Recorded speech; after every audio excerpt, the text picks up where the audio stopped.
খাইতে না পারি ধরতে, ওরে বাপরে বাপ, মাশাআল্লাহ মোটা তো সোটা তো আছে দেখা যায়। হ্যাঁ, আর এরকম গোলগাল মাছগুলাই নাকি একটু ভালো হয়, স্বাদও হয়। হ্যাঁ, অরিজিনাল চাঁদপুরের এগুলা। আচ্ছা, এই বুঝার উপায় কি এরকম চ্যাপটা নাকি? চ্যাপটা, গোল, মাথা ছোট, লেজা ছোট। মোটামুটি অনেক সাইজের ইলিশ আপনার এখানে দেখতে পাচ্ছি, মাশাআল্লাহ। জি। কিরকম দাম যাচ্ছে আসলে বাজার ইলিশের? এই যে 1 কেজি সাইজ আছে, এটা 1 কেজির উপরে আছে 1600 টাকা। এটা 1 কেজি সাইজ? 1 কেজির একটু বেশি আছে 1600।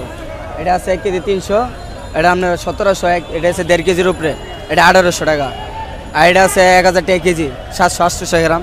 1000 টাকা কেজি এইটা? জি, 700-800 গ্রাম। 700 থেকে 800 গ্রাম? জি, 1 কেজি 900 গ্রাম আছে, এটা 2000 টাকা।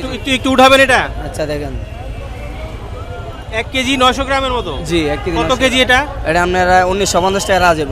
1950 টাকা? জি ভাই, তাহলে কেমনে মিললো? এই যে সবাই বলতেছে যে খুব কমে নাকি ইলিশ পাওয়া যেতেছে, আসলে? ভাই, ফেসবুকে তো কমই পাওয়া যায়, ফেসবুকে তো ওরা পোলার লাগে সবকিছু করতে পারে।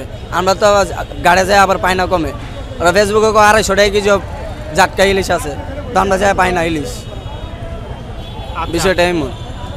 তাহলে মোটামুটি এই মানে দাম কম যেটা শুনতেছি, এই শুধুমাত্র ওই ফেসবুক আর ইউটিউবের মধ্যেই নাকি? জি জি, শুধুমাত্র ফেসবুকের মধ্যেই। আসলে বাজারের অবস্থা সেরকম ভালো না। সেরকম না নাকি? আপনারা লাভ বেশি করতেছেন? না, আমরা কেজিতে 20 টাকা 30 টাকা লাভ, আমরা বেশি লাভ নেই মাছে। 1500 করে বললাম কেজি, এইটা আর কি দেয় না তো। 1500 করে বলছেন কেজি, বললাম তাও দিচ্ছে না? না না। আচ্ছা, কেমন সাইজের বলছে এগুলো? এটা আপনার 1 কেজি 500-600 এরকম আর কি। এখানে কিন্তু শুধু ইলিশ মাছ না, আসলে অনেক ধরনের মাছই পাওয়া যায়। বিশাল একটা চিতল দেখতে পাচ্ছি, মাশাআল্লাহ, বিশাল এক বোয়াল। কিন্তু কতটুকু আসলে শুনতে পাচ্ছি আমরা, সেইটাই হলো বিষয়। ট্রেনের প্রচন্ড আওয়াজ কিন্তু যাচ্ছে এই জায়গায়। যাই হোক, দেখি একটু চিতলের দামটা জানানো যায় কিনা, কোরালের দামটা জানানো যায় কিনা, তার পাশাপাশি বিশাল যে বোয়ালটা আছে সেই বোয়ালটার দামটাও আমরা একটু জানার চেষ্টা করব, যিনি এই মাছগুলো নিয়ে আসছেন ওনার কাছ থেকে। ট্রেন কিন্তু মোটামুটি চলে গেছে। ভাই তো একেবারে কানে হাত দিয়ে রাখছে ট্রেনের শব্দে। ভাই, কেমন আছেন? ভালো। বিশাল একটা চিতল, কিরকম দাম এটার? এটার কেজি দাম কম, 550 টাকা কেজি। 550 টাকা কেজি, যা ইলিশের সাথে চিন্তা ভাবনা করলে দাম কম আছে। হ্যাঁ, ঠিক আছে। আর এই যে বোয়াল কেমনে বেচতেছেন? বোয়াল 300-350 টাকা কেজি। এ তো অনেক সস্তা। অনেক সস্তা। কোথাকার বোয়াল এটা? এটাই ভৈরবের মাছ। ভৈরবের মাছ। এটা কি কোরাল? এটা কোরাল। কেমন? এই 600-700 টাকা কেজি। 600-700 টাকা কেজি, মাশাআল্লাহ। তেলাপিয়াও কিন্তু মানে এখানে মোটামুটি ওনার যে মাছ আছে সবগুলো বড় বড় সাইজ। এই সাইজের তেলাপিয়া কেমন কেজি? এই 250-280। মানে এখন বলতেছেন না আসলেই বেচে? আসলে বেশি আমরা। আমরা আসলে বেশি, আমরা এনে তন্ত্রে করি কেমনে? নাকি আবার কিনতে আসলে বেশি নিবেন? না না, কিনতে আসলে বেশি নেব। কিনতে আসলে বেশি নিবেন। আচ্ছা, যাই হোক না, তাহলে মোটামুটি ঠিক আছে দাম। বিশাল সাইজের তেলাপিয়া, কোরাল। এই যে এইখানেও কিন্তু আসলে ইলিশ আছে, কিন্তু এইখানে কীরকম দাম একটু যাচাই করি। মাশাআল্লাহ, মোটামুটি একটু ছোট সাইজ বলা যাবে না, ছোট সাইজের থেকে একটু বড়। এগুলা কেমন কেজি বিক্রি করতেছেন? বিক্রি 750-800। 750 থেকে 800। এগুলা কয়টা থেকে কেজিতে কয়টা হবে? 3 কেজির উপরে। 3 কেজির উপরে? কেমন মানে 350-400 গ্রাম করে একটা নাকি? হ্যাঁ হ্যাঁ। বাজারের অবস্থা কেমন? বাজারে কাস্টমার কম, খুব কম। ইলিশের দাম তো আমরা শুনি, জানতেছি নাকি কম? মোবাইলে কম, মোবাইলে, বাস্তবে কিন্তু কম না। বাস্তবে আসলে এরকমই দাম। মাশাআল্লাহ, এই যে বড় বড় মাছ, এইগুলা কেমন দাম? এই 1600 টাকা কেজি, 1 কেজি 200 গ্রাম ওজন।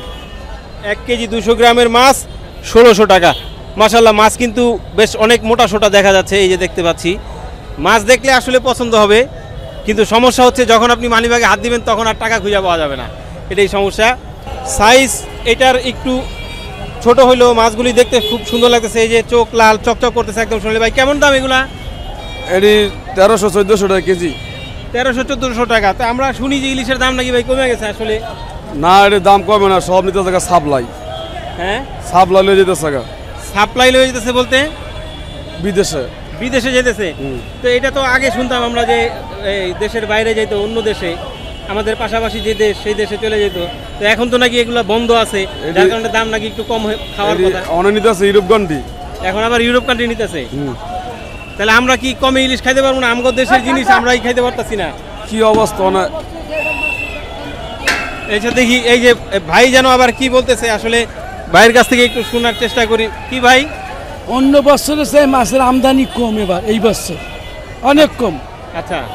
আর মাছ যদি আসে 1 কেজি 100 গ্রাম 1 কেজি 200 গ্রাম প্লাস সব সাপ্লাই লইয়া যায়, আচ্ছা মানে বড় মাছগুলি থাকতেছে না, থাকতেছে না। তাহলে বড় মাছ যদি না থাকে বড় মাছের দাম ধরেন বেশি দিল, কিন্তু ছোট ছোট মাছ তো আছে, এগুলোর দাম তো কম হওয়ার কথা। এই 700 গ্রাম শুদ্ধ লইয়া যায়, এই 700 গ্রাম সহ চলে যায়। চলে যায়। ভাই কিরকম মনে হচ্ছে ইলিশের দাম?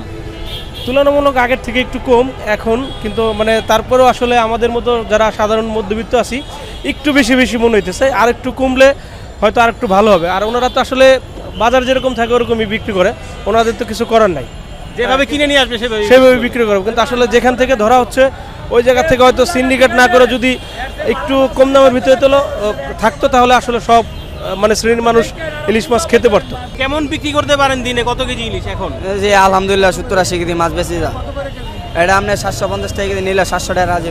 মাছের আমদানি কম, কারণটা কি আসলে কম কেন বলতে পারবেন? হ্যাঁ কেন কম? নদীতে আমদানি নাই তো, নদীতেই নাই। নদীতেই নাই। নদীতে আগে জালের কাছে গেলে বুঝবেন ওই জায়গায় যে জায়গায় বোট আছে ওই জায়গায় মাছ কম। আচ্ছা আচ্ছা, বরিশাল থেকে কিছু মাছ সাপ্লাই এই জায়গা বাইরে। আপনাদের এখানে যেগুলো আসে এগুলো কোন জায়গার মাছ? এটি সব বরিশাল, বরিশালের। বরিশাল।